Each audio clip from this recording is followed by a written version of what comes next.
Shata Shri Srimad A.T. Bhaktivedanta Swami Maharaj Prabhupada. ISKCON founder Acharya Srila Prabhupada. Jayam Vishnu Pad Paramahamsa Parivrajaka Stotara Shata Shri Srimad Bhaktivedanta Saraswati Goswami Maharaj Prabhupada Ki Jai.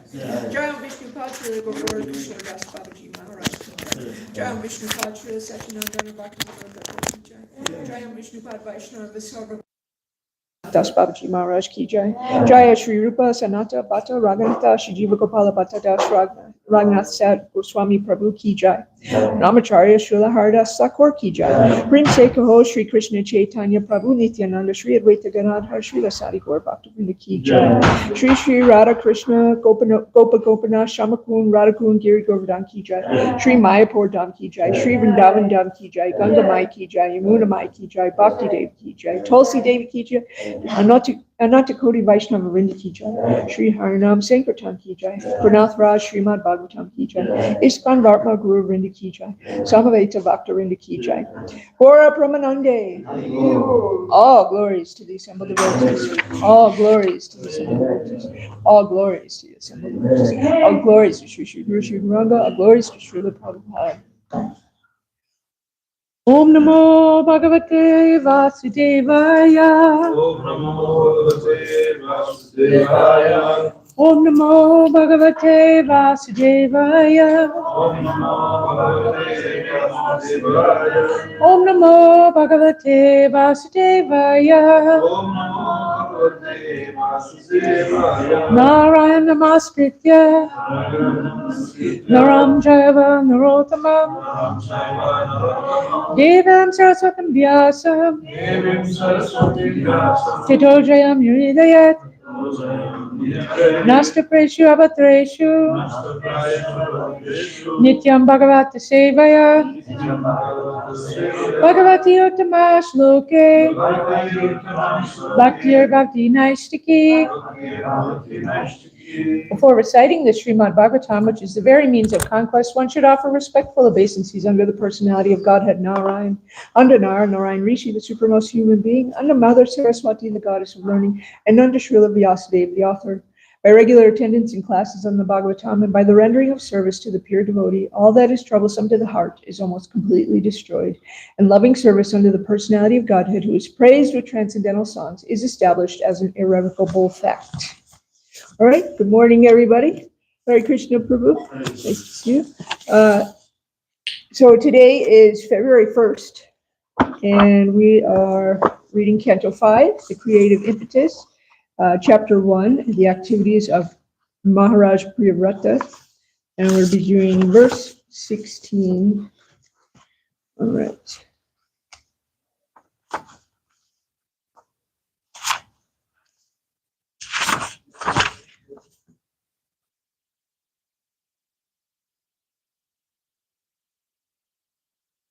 Mukto pitavad bibriyat swadeham. Mukto pitavad bibriyat swadeham. Arabdamashnan abhimana sunya.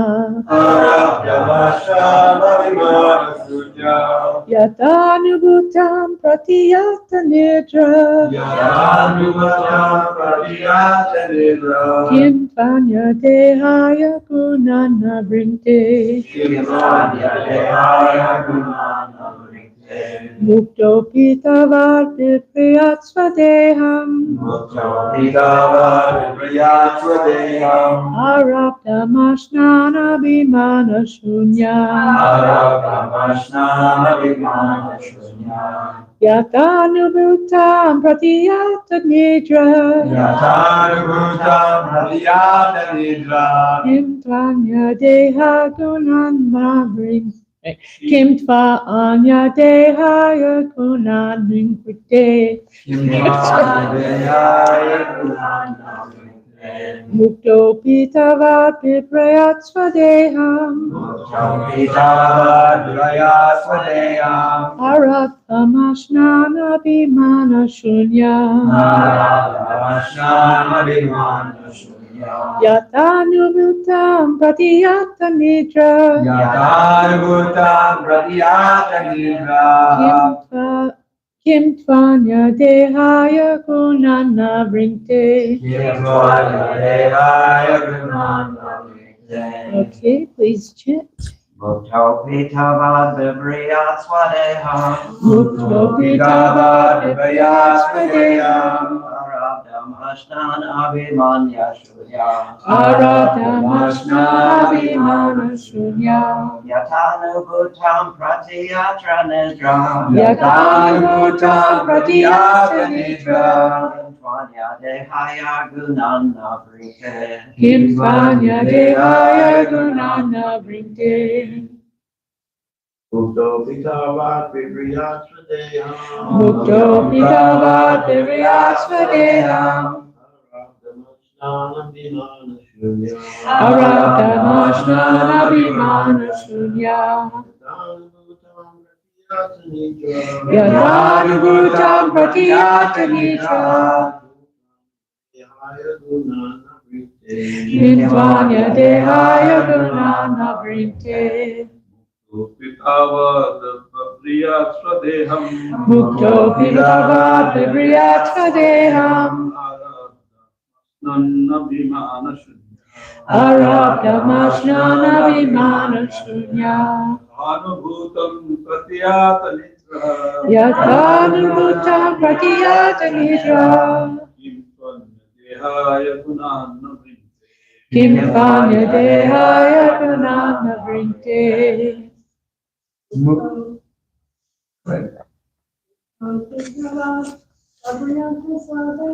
Mukto pitavad viprayat swadeham. Arabdamashnan abhimana sunya. Yatanubutam pratiyata nidra. Kim tvanya dehaya gunana bhrinte.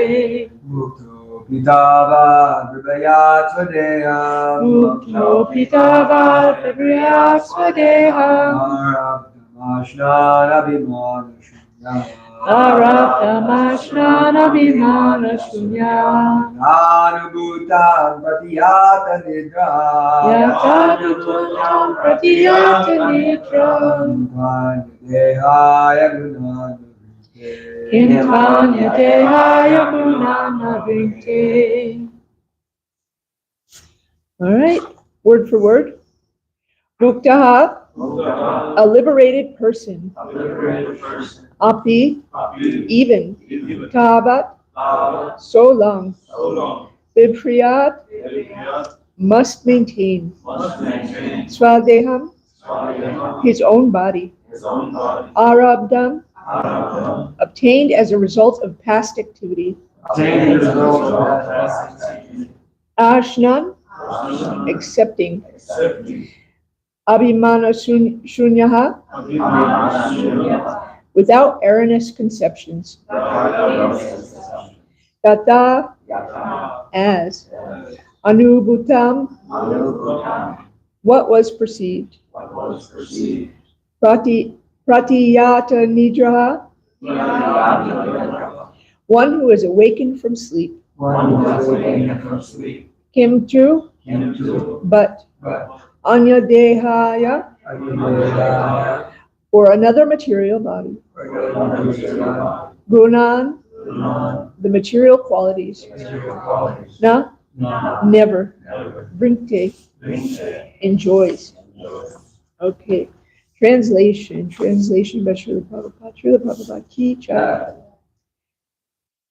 Even if one is liberated, he nevertheless accepts the body he has received according to his past karma. Without misconceptions, however, he regards his enjoyment and suffering due to that karma the way an awakened person regards a dream he had while sleeping. He thus remains steadfast and never works to achieve another material body under the influence of the three modes of material nature. Please repeat. Even if one is liberated, he nevertheless accepts the body he has received according to his past karma. Without misconceptions. However, he regards his enjoyment and suffering due to that karma the way an awakened person regards a dream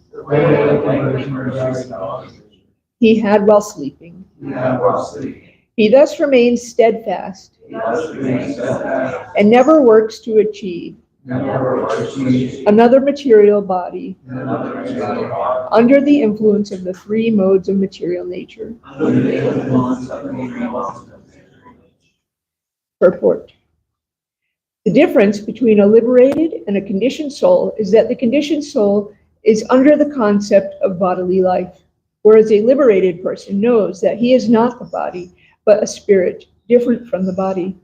Priyavrata might have thought that although a conditioned soul is forced to act according to the laws of nature, why should he, who is far advanced in spiritual understanding, accept the same kind of bondage and impediments to spiritual advancement? To answer this doubt, Lord Brahma informed him that even those who are liberated do not resent accepting in the present body the results of their past activities. While sleeping, one dreams many unreal things, but when he awakens, he disregards them and makes progress in factual life. Similarly, a liberated person, one who has completely understood that he is not the body, but a spirit soul, disregards past activities performed in ignorance and performs his present activities in such a way that they produce no reactions. This is described in Bhagavad Gita 3:9. Yaganartha kamano yanartha kamano natra loko yam karma bandhana. If one performs activities for the satisfaction of the Supreme Personality, the Yagya Purusha, his work does not produce reactions, whereas karmis, who act for themselves, are bound by the reactions of their work. A liberated person, therefore, does not think about what he has ignorantly done in the past. Instead, he acts in such a way that he will not produce another body by fruit of activities, as clearly mentioned in Bhagavad Gita. Mam Chayo Vidya Chena Bhakti Yogena Sevate Sakunan Samitityatan Brahma Bhuyaya Kapte. One who engages in full devotional service, who does not fall down in any circumstance, at once transcends the modes of material nature, and thus comes to the level of Brahman. Bhagavad Gita 14:26. Regardless of what we have done in our past lives, if we engage ourselves in unalloyed devotional service to the Lord in this life, we will always be situated in the Brahmabhuta, liberated state, free from reactions, and will not be obliged to accept another material body. Bhakta deham punarjanma naiti mam iti sarjuna. Bhagavad Gita 4:9. After giving up the body, one who has acted in that way does not accept another material body, but instead goes back home, back to Godhead. Om Gyana Jnana Shodhananjana Shalakaya Chakshuramritam Yena Jasmai Shri Gurave Namaha Shri Chaitanya Manobhistam Stapitam Yena Bhutale Swayam Rupakaram Ayam Spapadantikam Vandeham Shri Guru Shri Yuta Padakamalam Shri Gurum Vaishnavamscha Shri Rupam Sagrajata Sahagana Raghunathamritam Tam Sajivam Savadetam Parijana Sahatam Krishna Chaitanya Deva Shri Radha Krishna Pada Sahagana Lalita Shri Vishakambadamstra He Krishna Karuna Sindhu Dina Bandhu Jakapte Gopesha Gopeka Kanta Radha Kanta Namostate Tapta Kanchana Gourangi Radhe Vrindavaneshwari Rishabhanu Suti Devi Pranamami Hari Priya Vanchakalpatarubhyascha Kripa Sindhubhyevacha Patitanam Pavanebhyo Vaishnavibhyo Namo Namaha Shri Krishna Chaitanya Prabhu Nityananda Shri Advaita Gadadhar Shri Vasadi Gaur Bhaktavinda Hare Krishna Krishna Krishna Hare Hare Hare Rama Rama Rama Hare Hare. All right. Okay, so who remembers who's speaking in this verse? I know you know. But yeah, Lord Brahma. Yeah. So Lord Brahma, he's speaking to King Priyavrata, and he's instructing him, and he's reminding him that even liberated persons will still have some of their karma that needs to play out because of this body that they have. And to view that karma, to view those reactions as a dream, right? To not get too, caught up in that, right? To not let it suck you into making more karma. And so that way you don't have to accept another body. And so I've seen this play out where people kind of, they get so agitated by the results of their actions that it really bewilders them further, and it makes them want to, or maybe not want to, but it makes them act in such ways that it creates more karma. So the idea is that we want to accept the karma, but don't let it, ruin your future life, Don't ruminate on these past wrongs or the reaction from these past wrongs, and just move forward, right? So I've seen this happen where someone has done something wrong and they got caught and they are facing the consequences. And instead of accepting the consequences and trying to move forward from that point, they're so stuck in this mentality of, I can't believe this is happening to me, oh, poor me, or, blaming others, running around just kind of sulking all the time and not actually trying to live their life. And in that way, they're trying to not accept responsibility for their actions. I've seen this a lot with people that get caught drunk driving, right? They say, oh, well, what were those cops doing? They have better things to do. I wasn't doing anything. I didn't hurt anybody, but the fact remains is that, yeah, you knew that it was not allowed and you did it anyway. And now you got caught and now you're having to face some consequences for this. And so in reality, they're just making themselves more miserable, right, by not accepting those consequences and moving forward. And they have this, why are bad things always happening to me mentality, right? But if we're a liberated person, we'll accept the consequences of their actions, and then they will live their life in such a way so that they're not making more karma that's going to keep us stuck here. And so it's even, I've also heard people say, oh, well, I'm chanting Hare Krishna, why are these bad things? They're still happening to me. I'm supposed to be liberated. It says that if we chant the holy name one time, then we're liberated. We've absolved the consequences of so many bad actions. But we still have to answer for those things, at least a small portion of them. And so sometimes it seems that someone may be, you might see that a liberated person may still have these bad reactions coming towards them. And they may do things that sometimes seem like it doesn't really fit for someone who is liberated, right? And so in that way, that's where we get, this very famous Bhagavad Gita quote, even if one commits the most abominable action, if he is engaged in devotional service, he's to be considered saintly because he's properly situated in his determination. So sometimes people hear that verse and they think, oh, this kind of a free pass. They hear the first half and they think, oh, this is a free pass. Oh, I can do so many abominable things. But I'm still considered saintly. But they're missing the second half of that, which is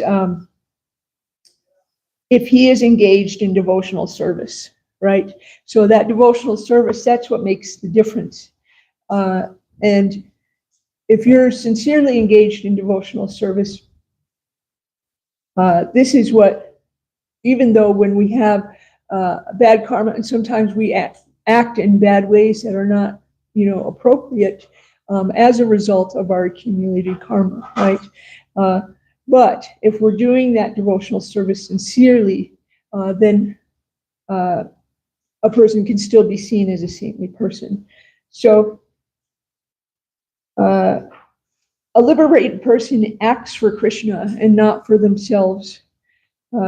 So devotional service is something that we do before we're liberated, right? We do it after we're liberated. And we even do it when we go back to the spiritual world with Krishna, right? We're going to still be doing devotional service. So it's not like, oh, yes, I will do, 103 units of devotional service, and now my debt is paid, and now I can go enjoy, right, in the spiritual world. That's not how it works, right? We're doing this service out of love for Krishna, right? Instead of thinking, I'm going to gain liberation, or I'll stop suffering. We're thinking, what does Krishna want? What does Krishna want from me? And in that way, that is what true devotional service is. So how do we not make that other body? So it talks about it in this purport, right? And that by doing actions, let's see. At the end of it says, if we engage ourselves in unalloyed devotional service to the Lord in this life, we will always be situated in the liberated state, free from reactions, and will be not obliged to accept another material body. So we have like it's karma that keeps us coming back over and over again. Sorry, pardon me. Turn that off. So it's karma that keeps us coming back, and so there's karma, which is basically like good karma. Then there's V-karma, that's bad karma. And then there's A-karma, and that's neutral karma. And that's where we want to be, is that A-karma, right? And so how do we do that? Well, we make our actions in some way to serve the Lord. And so that's the verse that I remember when I first read the Bhagavad Gita, the verse, let's see, 4:18. I was so confused by this verse, right? It says, one who sees action and inaction and action who sees inaction and action and action and inaction, is intelligent among men, and he is in the transcendental position, although engaged in all sorts of activities. And so I just remember thinking, what does that mean? Like, what does it mean to be active and also be inactive at the same time, or be inactive and also be active at the same time? And this is what we're talking about here, is doing actions for the Lord, even though we're doing so many actions. We're not getting any kind of results from it. It's neutral, right? And so that allows us to not have to have another body, right? Because it's that karma, that good and bad karma, that's making us come back and have a new body every lifetime, right? And so if we're able to do our actions in accordance with serving the Lord, that allows us to burn off that karma and to not make any new karma. So one of the best ways that we do this and what we teach here is by chanting, right? We all know that chanting is the most powerful way to do this. It helps us neutralize so many bad reactions. And so in the sixth canto, there's all these great verses. I'm going to read just a few of them about the power of chanting. And so this is from the sixth canto, the second chapter. And it says, one who chants, and this is a chapter with the story of Ajamil. So you guys can kind of get an idea of where this is. So one who chants the holy name of the Lord is immediately freed from the reactions of unlimited sins, even if he chants indirectly to indicate something else, jokingly, for musical entertainment, or even neglectfully. This is accepted by all the learned scholars of the scriptures. If one chants the holy name of Hari and then dies because of an accidental misfortune, such as falling from the top of the house, slipping and suffering broken bones while traveling on the road, being bitten by a serpent, being afflicted with pain and high fever, or being injured by a weapon, one is immediately absolved from having to enter hellish life, even though he is sinful. Authorities who are learned scholars and sages have carefully ascertained that one should atone for the heaviest sins by undergoing a heavy process of atonement, and one should atone for lighter sins by undergoing lighter atonement. Chanting the Hare Krishna mantra, however, vanquishes all the effects of sinful activities, regardless of whether heavy or light.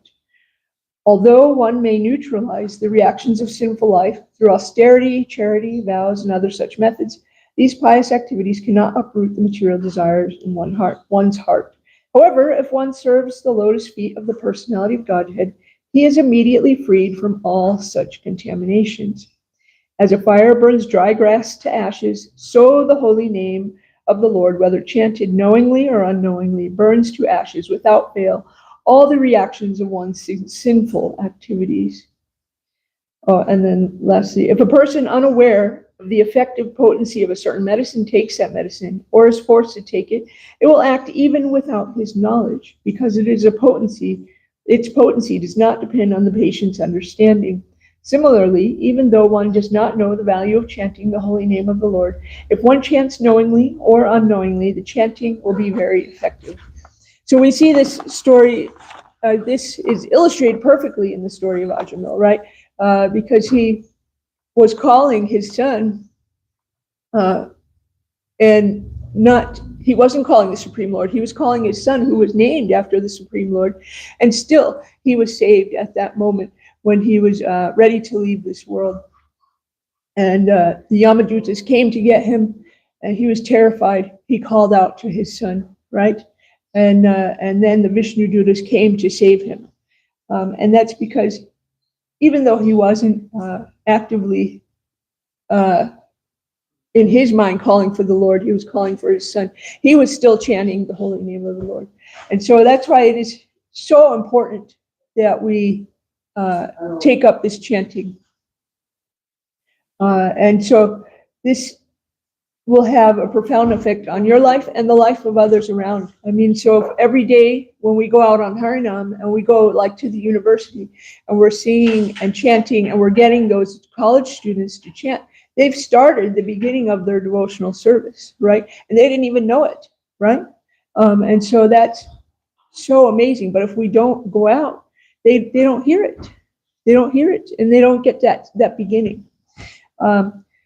So devotional service is for everyone, no matter what we have done. I've heard so many people say, you know, oh, I'm too fallen. You know, I can't come to the temple. I'm just, you know, they feel so terrible inside that they feel that they're not worthy. But that's okay, because literally none of us are worthy. None of us are worthy. But we come anyway. You just do it anyway. And so everybody is able to do some devotional service.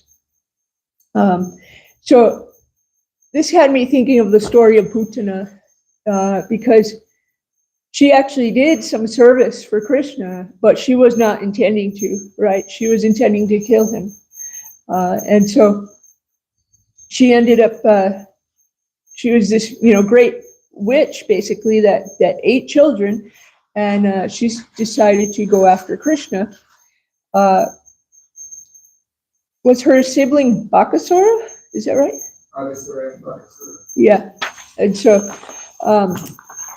anyway, she goes after Krishna to kill him. And so what she does is she disguises herself as a beautiful, beautiful young maiden.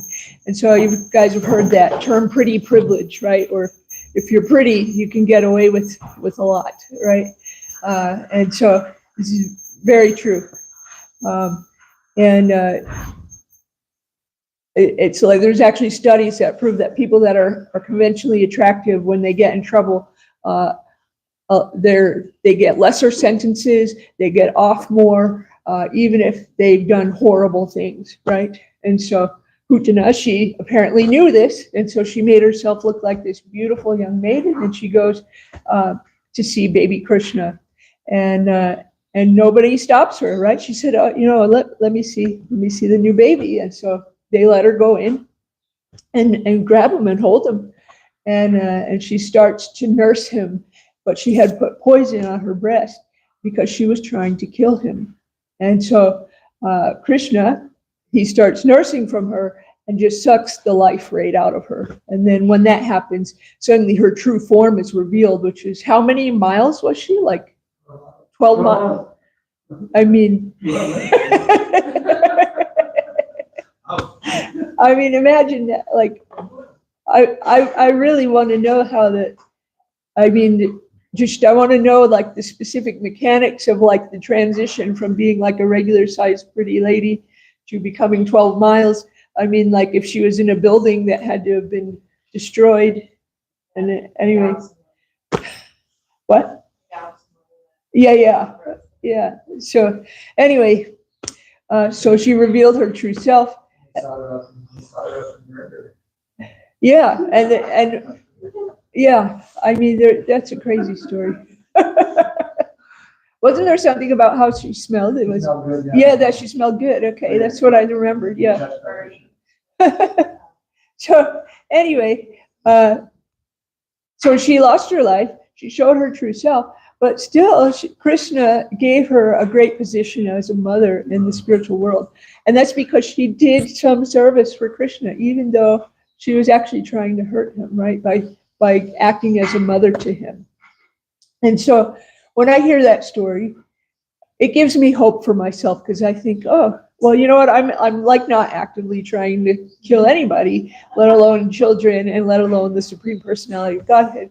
So there's hope. There's hope for me. If she was able to get the position of a mother in the spiritual world, then perhaps I can, you know, become a rock or something, you know. And so last week, or maybe it was earlier in the week, I think on Thursday, Kirtaneshwar, you were telling about the story of Jagai and Madai. There's another great example, right? They did so many really horrible things that presumably none of us in this room have done or are trying to do. We're not murdering people or anything like that. And still, they were able to be saved. Also, Mrugari the hunter, right? I love the story of Mrugari the hunter, because he was actually taking pleasure in the suffering of other entities, right? You know, he was hunting, and he was only half killing the animals, and the animals were suffering, and he was enjoying seeing them suffer, because that's how he was taught. And that's how so many. This is how the world works, right? Is we're taught things, and sometimes they're wrong, and we don't even know, right? And so many people think that things that are really abominable are actually okay because they were taught that. And so, he was taught to half kill the animals. And when Narada Muni saw this, he was just like, wow, this is terrible. And so he told them, look, at least kill them all the way, if you're going to do that. But better yet, he said, why don't you, chant? Why don't you start chanting and stop hunting altogether? And then, of course, Margarita the hunter said, well, how am I going to support my family? Which is, that's something that you hear a lot when you're out on Harinam, or I've heard it when I've done books before, right? People have said like, oh, what if I just become a monk like you, how am I going to support my family? If everybody starts chanting, then the whole world's just going to stop, right? There's going to be no industry, right? I've heard people say that. But what happened with Margarita the hunter is his needs were met because Narada Muni went and told the townspeople, hey, look here's a great sadhu. He's sitting by the river chanting. And so all the villagers started bringing offerings of food to the sadhu. And so much so that he ended up having too much. He was like, okay, this is too much. And still, his family was taken care of, and he was no longer taking pleasure in the suffering of other animals. So much so that when sometime later Narada Muni came back to check on him, and he's as Margarita the hunter is running towards Narada Muni to greet him, he's like making these kind of like stepping like this and making weird movements. And Narada Muni realizes he's not even wanting to step on the ants, right? He's doing that to avoid the ants. So I've also had practical experience of that when I became a vegetarian. Suddenly I was walking down the street and noticed I was making really weird movements while I'm walking down the street. And I was like, what am I doing? And I realized I was trying to not step on the ants. And so previous to that, I didn't try to step on them. I just didn't think about them. I just was walking, didn't think about them. And then there was one other story. So this is actually a story from the Bible. And this is a story that it was like one of my favorite stories from the Bible. And this is the story of King David. He was this great king, but he fell in love with this woman who was married to another man. And so, he wanted to be with her. And so what did he do? He decided to send her husband to the front lines of a war so he would be killed. And then he could, be with his wife. And her husband was killed, and it was really terrible. But still, in the Bible, God said, this is a man after my own heart. And it wasn't because he had done that. It was because when he realized what he did was so bad, he didn't try to make excuses for it. He didn't try to say he didn't do it or it's someone else's fault. He said, yes, I've sinned against you. I've sinned against the Lord. And he accepted the bad reactions that he got from that. And he asked the Lord to purify him. And he was completely dependent on the Lord. And he came even when he was, dirty, when he knew he was not worthy, but still he came to the Lord. And so I always liked that story for the same reason that I like the Putana story, because it gave me hope. So, well, I'm not trying to have people killed just so I can sleep with their spouse, So there's got to be some hope for me. And so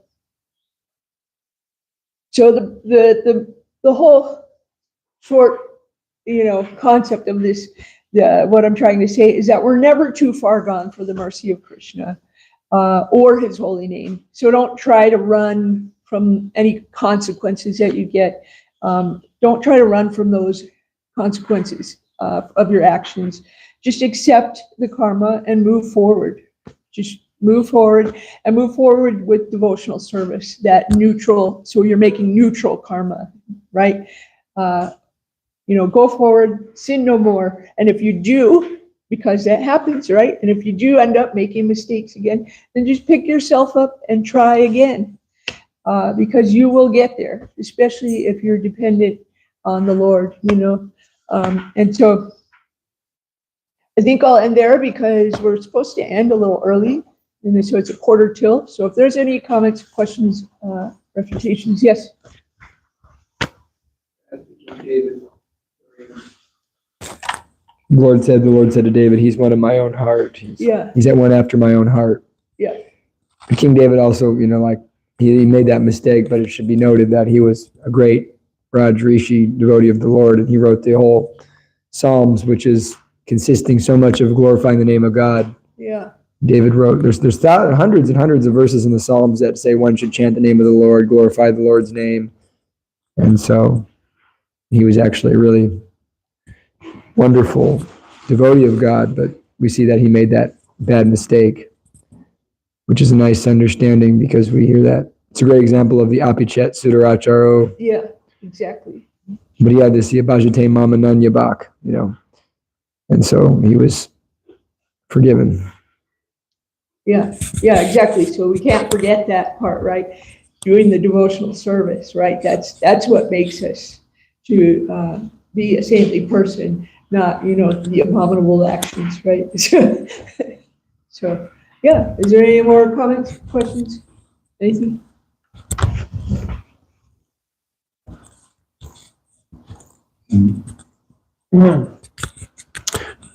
We see it says in the purport that one shouldn't think about his past and just do devotional service. When we see Jagai and Madai, they're really having trouble because they did a lot of abominable things and they're having trouble. So, really not supposed to be thinking about the past, because I think in other places it says that, they always regret what they've done in the past. Right. And engage in devotional service. So, some devotees might have trouble when they think about their past. So, where's the balance there so we can function and not get dysfunctional? Don't want to jump in the Ganges or something. Yeah. But, like some devotees jump in the Ganges or whatever because it's too much. So, how do you go about this so that you can, where's the balance there where we can function? Yeah, I think we should certainly not forget the wrong that we've done, and we should do our best to make amends if that's possible with the people that we've hurt. But we shouldn't allow those wrongs to keep us stuck, And I've seen so many people where they've done horrible things and they've allowed that to keep them stuck in that kind of role of I'm very fallen. I can't associate with anybody. I can't do service. And I think if it is hindering your service to Krishna, you should do your best to leave it go. But really, you should not let these horrible things that you've done in your past affect you from moving forward, right? But you also should not just say, if I go and I kick you in the shin and then say, oh, well, that's in the past, Prabhu, No, that's not what we're talking about here, right? I should apologize to you and say, oh, I'm sorry, please forgive me for kicking you in the shin. But I shouldn't let that then prevent me from, having relationships with other devotees, by saying, oh, no, I can't talk to you because I might kick you in the shin. I've done that once before. Who knows if I'll do it again? I don't know if that makes any sense. If it's preventing you from moving forward, you need to let it go. But at the same time, you need to accept responsibility for the consequences of those actions and apologize and ask for forgiveness. So, I don't know.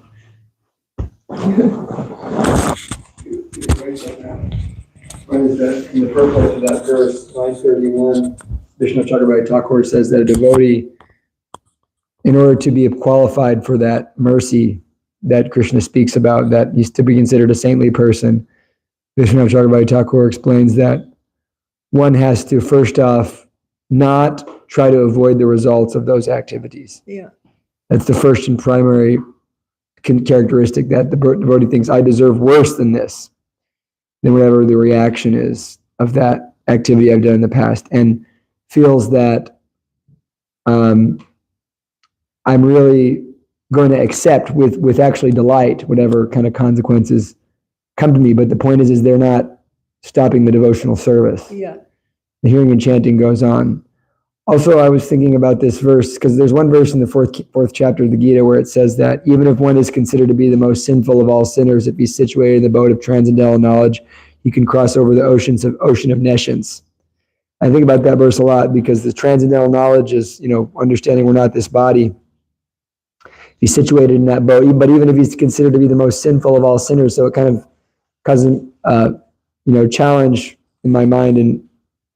But I was thinking that, we hear about devotees like Vitrasura, who was in one sense sinful, but then became purified by thinking of Krishna. And so sometimes we find, I know, especially if you do any type of management or deal with any type of political situations in Krishna consciousness, you find that you're always in these kind of really hellish situations where you're having to, seemingly do things you don't want to do. And what I find is that we always have to remember that we're not the doer. Because we think if we're not this body, we're not the doer. And Krishna says so many times again, we don't take the responsibility for our actions. Sometimes we make mistakes. We'll make mistakes, and those mistakes result in people becoming upset or people becoming hurt. And especially in these types of positions, like in which Arjuna was in, like managerial, Kshatriya positions. In those positions, you'll find that, people will become hurt or people will become upset with you.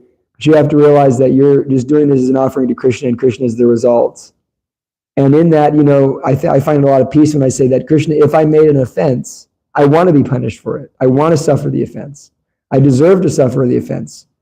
But it doesn't change the fact that my intention is really to serve you, and what I want is to have all the devotees happy, and what I want is to see that you're pleased and the devotees are pleased. And so any mistake I make in that, or any mess up, or any time I fall into the modes, let me be punished if that's what you desire. But I know ultimately that I'm not this body, and nothing happens to the soul, and that ultimately I want to go back home, back to Godhead, and I want to please Krishna. And I think that consciousness, Krishna says we should constantly mentally renounce all activities. And so, I think in my experiences, I'll make a mistake. I'll do something, I shouldn't have done that. Yeah. And I'll think to myself, let it come, let the reaction come. I'm not this body. I'm the soul. It's just like Chitraketu, who became Vritrasura. He giggled at Shiva. Parvati cursed him, and what did he do? He just said, bring it on, I deserve it. But I'm not this body. I'm not disturbed. And I'm thinking of Krishna. And so in this way, then even if we think like that, then Krishna is always making arrangements to help us. He says, they will quickly become righteous and attain lasting peace. So we're waiting for that. I'm still waiting to quickly become righteous, but hopefully it comes sometime. Yeah, and that acceptance, not trying to hide from the consequences of our actions, is far more peaceful than, think about these stories I hear on the news, right, where someone has committed some horrible crime, maybe they murdered somebody, and then they, instead of accepting the reaction from that, they go on the run, right? And then they're on the run for years, and sometimes they, build a whole life and everything, they have a nice new wife and new kids and a nice house, but they're always looking over their shoulder because they know the consequences from the action is coming, right? And then so sometimes you'll see on the news, some guy, was arrested for a crime that he committed, 50 years ago, right? Now imagine the anxiety and stress he was living with for that entirety of that 50 years. So even if for, selfish reasons, you should accept the consequences and not try to avoid them. But it's actually the right thing to do too. So There's no statute of limitations in the Krishna. exactly, like Krishna will get you. So he's not going to forget. And then just keep moving forward. If you fall down, get back up and keep moving forward. So that's all we can do. And chant. All right, so we'll end there. Thank you. Srimad Bhagavatam ki.